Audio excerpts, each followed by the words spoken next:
आज ही डाउनलोड करें Skymet mobile app, पूछे मौसम का हाल अपनी पसंदीदा भाषा में और रहे बाकियों से एक कदम आगे। नमस्ते दोस्तों, स्काईमेट वेदर में आप सभी का बहुत बहुत स्वागत है। मेरा नाम महेश पलावत है। 7 सितंबर हो गई है। 7 सितंबर का सुबह का वीडियो है और मानसून अभी भी 8% ज्यादा चल रहा है, लेकिन ऐसा लग रहा है कि अगले 2 दिनों तक मानसून थोड़ा सा कमजोर रहेगा, उसके बाद फिर से रफ्तार पकड़ेगा। कुछ इलाकों में मानसून थोड़ा कमजोर हो जाएगा, उत्तर प्रदेश में और राजस्थान के पश्चिमी इलाकों में, गुजरात के पश्चिमी इलाकों में, पंजाब हरियाणा के जो इलाके हैं वहाँ पर, उत्तर प्रदेश के कुछ इलाकों में थोड़ा सा कमजोर पड़ेगा, लेकिन फिर से 10 तारीख से आप मान के चलिए कि फिर से मानसून सक्रिय हो जाएगा। लो प्रेशर एरिया अंदर आ जाएगा। ये लो प्रेशर एरिया भी यहीं पर घूमेगा, बहुत ज़्यादा अंदर नहीं आएगा, समय लगेगा इसको। ये साइक्लोनिक सर्कुलेशन रहेगा, लेकिन धीरे धीरे कमजोर हो जाएगा। ये जो साइक्लोनिक सर्कुलेशन बंगाल की ये उत्तरी बांग्लादेश पर, ये भी बहुत ज़्यादा लंबा नहीं खींचने वाला है। तो अब क्या होगा कि यहाँ पर जो लो प्रेशर एरिया बनेगा आपका, ये जो बना है, तो ये धीरे धीरे अंदर की तरफ आना शुरू हो जाएगा। यहाँ से अंदर आएगा और हो सकता है कि यहाँ पर आते आते ये मध्य प्रदेश के ऊपर आते आते ये 12-13 तारीख के आसपास से डिप्रेशन बन जाए। थोड़ा सा ये स्लो मूवमेंट है, यहीं पर ये एनर्जी गेन कर रहा है और अगर समुद्र में रहेगा तो एनर्जी बढ़ जाएगी। यहीं पर वेलमार्क लो प्रेशर एरिया बनकर के अंदर आएगा डिप्रेशन की तरह से। तो उस समय क्या होगा कि बारिश की गतिविधियां काफी इलाकों में आपकी दिखाई देने वाली है। तो क्या किस तरह से दिखाई देगी, अब देखेंगे कि ये कौन से इलाके बारिश देखेंगे। तो 10 तारीख से आप मान के चलिए कि ये बिहार का ये जो इलाका है, ये पूरा इलाका, यहाँ पर बारिश की गतिविधियां बढ़ जाएगी। यानी कि पूर्वी और मध्य उत्तर प्रदेश, बिहार, झारखंड, गंगे पश्चिम बंगाल में ज़्यादा नहीं बढ़ेंगे, उड़ीसा, छत्तीसगढ़ और विदर्भ के साथ साथ पूर्वी मध्य प्रदेश में। और 13-14 तारीख के आसपास, 13 से मान के चलिए कि 15 तारीख के आसपास जो बारिश की गतिविधियां होगी आपकी, वो इन इलाकों में सबसे ज़्यादा रहेगी। ये जो इलाका है, यहाँ पर बहुत ज़्यादा भारी बारिश की संभावना अभी से दिखाई दे रही है।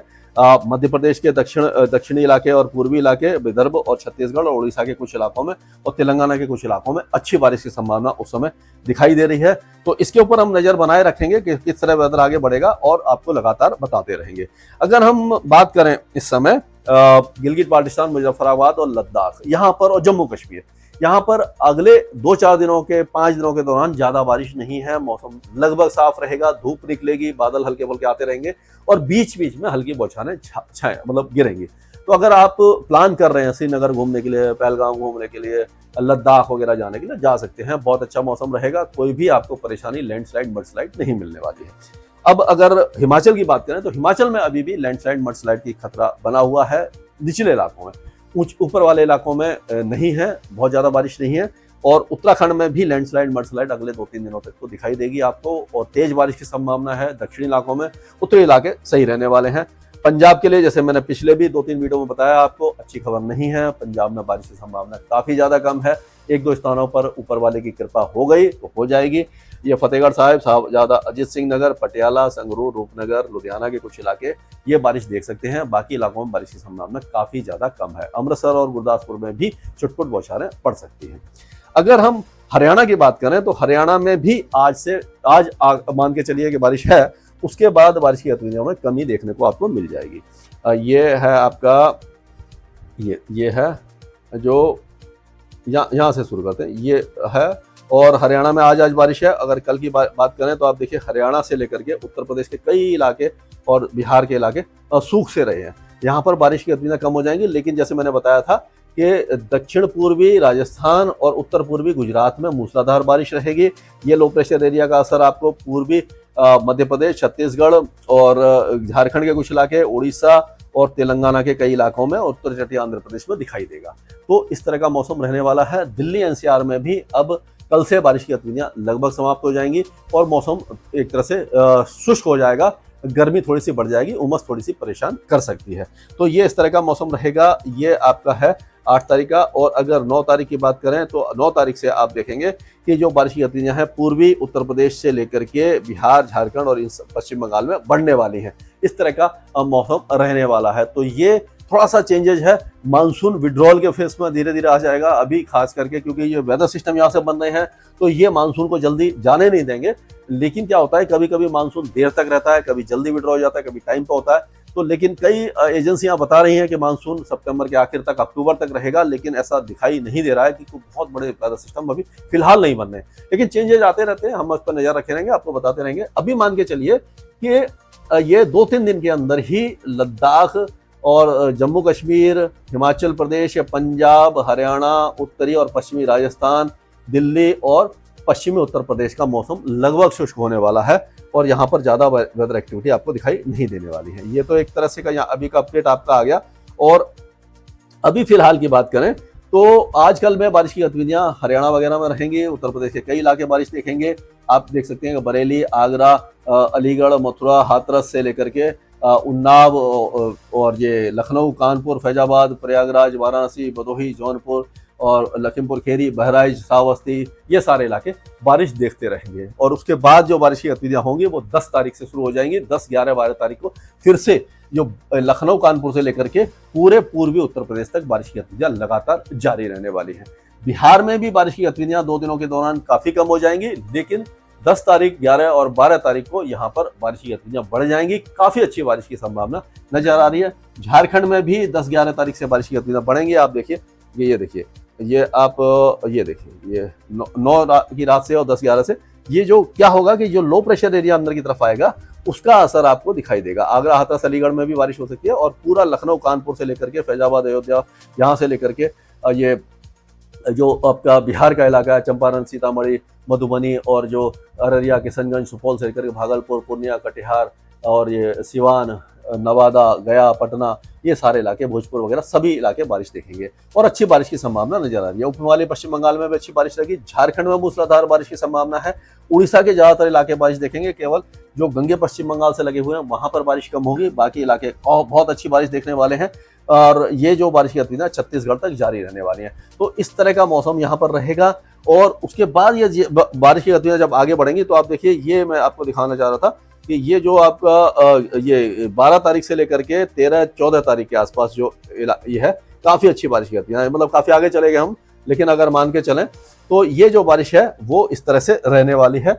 अब मैं आपको मैप के हिसाब से समझाने की कोशिश करूंगा। तो उत्तर प्रदेश की अगर हम बात करते हैं तो उत्तर प्रदेश में अभी फिलहाल जो बारिश है, आज खंड वर्षा रहेगी, कल से बारिश की गतिविधियां कम हो जाएंगी। लेकिन ये जो आपका पूर्वी और मध्य भाग है उत्तर प्रदेश का, यहाँ पर जो है बारिश की गतिविधियां लाइट टू मॉडरेट आपको लगातार जारी रहने वाली है और ये 10, 11, 12 तारीख तक, 13, 14 तारीख तक आपको दिखाई देने वाली है। लेकिन पश्चिमी जो उत्तर प्रदेश है वहां पर 10, 11 के बाद से बारिश की गतिविधियां में कमी देखने को आपको मिल जाएगी। और वही बिहार की बात करें तो बिहार में भी बारिश की गतिविधियां अभी फिलहाल कम हो जाएगी, लेकिन 9 तारीख की रात से या 10 तारीख से 12, 13 तारीख तक, 14 तारीख तक बारिश की गतिविधियां कई इलाकों में अच्छी दिखाई देगी। अच्छा माहौल रहेगा। और झारखंड में कल से ही बारिश की गतिविधियां शुरू होंगी, उसके बाद 4-5 दिन तक लगातार रहेंगी। ज्यादातर झारखंड के इलाके बारिश देखने वाले हैं। गंगे पश्चिम बंगाल में 10, 11 तारीख से बारिश की गतिविधियां शुरू होंगी और उस समय आपका जो पुरलिया, बांकुरा, बर्धमान, नादिया, हुगली, हावड़ा, 24 परगना, कलकत्ता, ये सारे इलाके, डायमंड हार्बर वगैरह में अच्छी बारिश है। उप हिमालय पश्चिम बंगाल में बारिश थोड़ी सी कम रहने वाली है। पूर्वोत्तर राज्यों में बहुत ज्यादा हैवी बारिश नहीं है, टुकड़ों में बारिश रहेगी। अरुणाचल प्रदेश, पूर्वी असम, नागालैंड, मेघालय, मणिपुर, मिजोरम, ये जो इलाके हैं बारिश देखेंगे। त्रिपुरा में बारिश कम है और बाकी पश्चिमी जो असम है और सिक्किम में भी बारिश की संभावना कम दिखाई दे रही है। छुटपुट बारिश की गतिविधियां तो जारी रहने वाली है। अब अगर हम राजस्थान की बात करते हैं तो राजस्थान में जो बारिश है, जैसे मैंने पहले ही बताया था आपको कि अभी अलवर, भरतपुर, दौसा, करौली, यहाँ पर तो बारिश कम हो जाएगी। जयपुर में बारिश हो सकती है। टोंक, सवाई माधोपुर, बूंदी, कोटा, बारन, झालावाड़, भीलवाड़ा, चित्तौड़गढ़, उदयपुर, राजसमंद, पाली, सिरोही, जालौर, नागौर तक बारिश की संभावना नजर आ रही है, जो 2-3 दिनों तक रहेगी। 2 दिनों तक रहेगी, उसके बाद कम हो जाएगी। और ये जो गंगानगर, हनुमानगढ़ से लेकर के बीकानेर, जोधपुर, बाड़मेर और जालौर के पश्चिमी इलाके, ये जो इलाके हैं 2-3 दिन के बाद लगभग सूख जाएंगे और यहाँ पर ज्यादा संभावना उसके बाद दिखाई नहीं देने वाली है। आपका मान के चलिए 8-9 तारीख से यहाँ पर ड्राई वेदर शुरू हो जाएगा और काफी दिन तक ड्राई रहेगा। अगर कोई बड़ा वेदर सिस्टम आता है तो वो बारिश यहाँ पर दे पाएगा, लेकिन खंड वर्षा की संभावना तो बनी हुई है, लेकिन भारी बारिश हट जाएगी। मध्य प्रदेश में अब जो बारिश की गतिविधियां हैं वो अगर हम देखेंगे तो मध्य प्रदेश के ये माफ कीजिएगा, हाँ, ये मध्य प्रदेश में आपके रीवा, सतना, पन्ना, सिद्धि, सिंगरौली, शहडोल, उमरिया, डिंडोरी, अनूपपुर, मांडला, बालाघाट, जबलपुर, कटनी, दमोह, छतरपुर, सागर, रायसेन, होशंगाबाद, ये जो इलाके हैं यहाँ पर बारिश की गतिविधियां आपकी 2 दिनों के बाद बढ़ेंगी और 3-4 दिन तक जारी रहेगी। और जैसे मैंने बताया कि 13-14 तारीख को बारिश की गतिविधियां यहाँ पर दमोह, नरसिंहपुर, जबलपुर, मांडला, ये जो इलाके हैं यहाँ पर काफी अच्छी होने वाली है। लेकिन पश्चिमी जो इलाके हैं वहां पर खंड वर्षा, टुकड़ों में बारिश होगी। एक दो अच्छा स्पेल हो सकता है, ऐसा नहीं है कि बारिश नहीं होगी, लेकिन कुल मिलाकर के पूर्वी मध्य प्रदेश में बारिश ज्यादा आपको दिखाई देने वाली है। छत्तीसगढ़ में झमाझम बारिश है, कई दिनों तक रहेगी, यहाँ पर रुकेगी नहीं बारिश। और उसी तरह से उड़ीसा के जो इलाके हैं वो मयूरभंज, बालासोर, केजोनगढ़, भद्रक और जाजपुर, ये जो इलाके हैं यहाँ पर बारिश कम रहेगी, लेकिन बाकी सारे इलाके अच्छी बारिश देखेंगे। जितना आप दक्षिण में जाएंगे उतनी ज्यादा बारिश होगी और ये 5-6 दिन तक यानी एक हफ्ते तक यहाँ पर बारिश नहीं रुकने वाली है। ऐसा नहीं है कि मतलब झमाझम होती रहेगी, बीच बीच में रुकेगी, कम होगी, ज्यादा होगी, लेकिन यहाँ बारिश 4-5 दिनों तक रहने वाली है। गुजरात की बात कर ले तो गुजरात में भी अभी जो बारिश की गतिविधियां हैं वो बनासकांठा के कुछ इलाके, सबरकांठा, महेसाना, गांधीनगर, अरवली, महिसागर, दाहोद, पंचमहल, खेड़ा, अहमदाबाद, आनंद, बड़ोदरा, छोटा उदयपुर, यहाँ पर अच्छी बारिश है। बाकी इलाकों में कच्छ वगैरह में, देवभूमि, द्वारिका, जामनगर, पोरबंदर, मोरबी और गांधीधाम में कम रहेगी। बाकी इलाकों में खंड वर्षा रहेगी।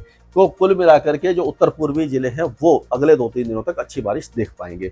और अगर महाराष्ट्र की बात करते हैं तो महाराष्ट्र में भी नागपुर, अमरावती, भंडारा, गोंडिया, वाशिम, वर्धा, चंद्रपुर, गडचिरोली, अकोला, ये सारे इलाके लाइट टू मॉडरेट रेन देखेंगे। बुल्दाना, जलना, परभनी, हिंगोली, नांदेड़, लातूर, बीड़, यहाँ पर भी बारिश की गतिविधियां अच्छी दिखाई दे रही है। नासिक और ये अहमदनगर, संभाजीनगर, पुणे, सोलापुर, सतारा, सांगली, यहाँ पर बारिश कोल्हापुर में कम रहेगी, लेकिन कोस्टल एरियाज में अच्छी बारिश रहेगी। 10 तारीख तक अच्छी बारिश की संभावना हमें नजर आ रही है। उसके बाद मौसम थोड़ा सा सूखने लग जाएगा, उसके बारे में बताते रहेंगे। लेकिन जो तेलंगाना के ज्यादातर इलाके झमाझम बारिश देखने वाले हैं, क्योंकि लो प्रेशर एरिया का असर यहाँ पर रहेगा। कुछ इलाकों में भारी बारिश होगी, जलभराव भी हो सकता है, मौसम सुहावना रहेगा, कोई भी दिक्कत यहाँ पर नहीं है। और अगर कोस्टल आंध्र प्रदेश की बात करें तो कोस्टल आंध्र प्रदेश में भी श्रीकाकुलम, विजयनगरम, विजयवाड़ा से लेकर के ईस्ट गोदावरी, वेस्ट गोदावरी, कृष्णा, गुंटूर तक बारिश है। लेकिन कुर्नूल, अनंतपुर और चित्तूर, कडप्पा, ये जो इलाके हैं यहाँ पर बारिश की संभावना कम है, बहुत हल्की बारिश रहेगी। और कर्नाटक के भी ज्यादातर इलाके सूखे रहेंगे। कोस्टल कर्नाटक में बारिश रहेगी, बेलगावी, उत्तर कन्नड़, दक्षिण कन्नड़, उडुपी, बेंगलोर, कारवार, ये जो बारिश देखेंगे, अंदरूनी इलाकों में बारिश कम रहने वाली है। अब अगर हम बात करते हैं केरल की, तो केरल में कोई बड़ा वेदर सिस्टम नहीं है, अरब सागर में कुछ बन नहीं रहा, तो यहाँ पर भी लाइट रेन ही रहेगी। तमिलनाडु में भी अब बारिश की गतिविधियों में कमी देखने को मिल जाएगी, बहुत ज्यादा बारिश नहीं रहेगी। लक्षद्वीप में बारिश कम रहेगी। अंडमान में भी जो भारी बारिश हो रही थी उसमें कमी आएगी, हल्की फुल्की बौछारें पड़ जाएंगी। तो कुल मिलाकर के मानसून का मिला जुला रूप देखने को मिल जाएगा और समय पर मानसून विड्रॉ होने की संभावना दिखाई दे रही है। 17 तारीख के आसपास, 17 सितंबर से मानसून विड्रॉ होना शुरू हो जाता है। उसके 2-3 दिन आगे या 2-3 दिन पीछे से विड्रॉल शुरू होने की मुझे संभावना दिखाई दे रही है, लेकिन कई एजेंसियां इसके डिनाई कर रही हैं। देखते हैं आगे क्या होता है। अगर इसमें कुछ चेंजेज आएगा तो मैं आपको बताता रहूंगा। स्काईमेट वेदर में अभी के लिए मौसम से जुड़ी सटीक जानकारी और खबरों के लिए हमारे YouTube चैनल को सब्सक्राइब करें और बेल आइकन दबाकर हर खबर पर रखें नजर।